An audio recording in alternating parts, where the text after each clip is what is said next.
Once humanity decided that money was more important than life, it wasn't a sudden decision, it was a slow path, quiet, subtle. People started measuring time and money. They began valuing themselves and each other by numbers in a bank account. They sold their time, their energy, their attention. And at some point, no one asked why anymore. It was just the way things worked. Everyone accepted it. In the old world, money determined who deserved to live well and who had to fight just to survive. If you had money, you could afford clean food, safe housing, decent health care. If you didn't, you could die on the street, and that was called normal. A person's worth was measured by their ability to earn. If you made a lot, you were successful. If you didn't, you were a failure. No one asked what you felt.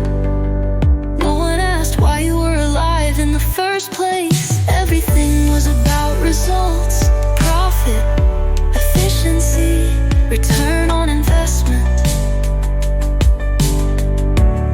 Even relationships became transactions. Love was reduced to an agreement.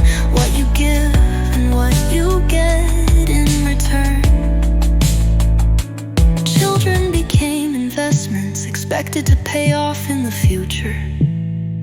Education turned into a marketplace for diplomas and certificates. Doctors stopped healing from compassion. They sold services, and those services had prices. Money decided whether you would be healthy or not. Nature became a resource to sell. Forests were raw material for buildings and paper. Oceans were stripped for oil and fish until there was nothing left. Air was polluted, but no one cared until their children got sick. Until animals vanished. Until people started dying too early.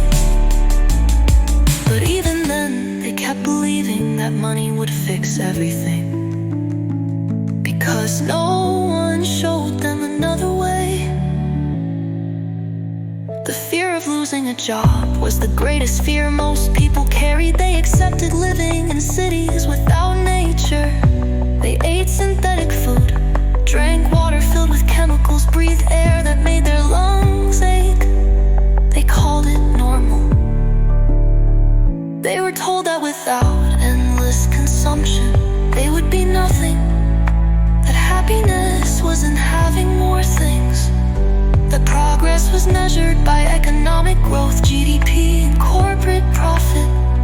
And they ran after these illusions until they were exhausted, working 10, 12 hours a day, spending life on survival, running a race that had no finish line. But the worst part wasn't that they worked too much or consumed too much. The worst part was they forgot who they were. A person became a unit in a machine, a resource, a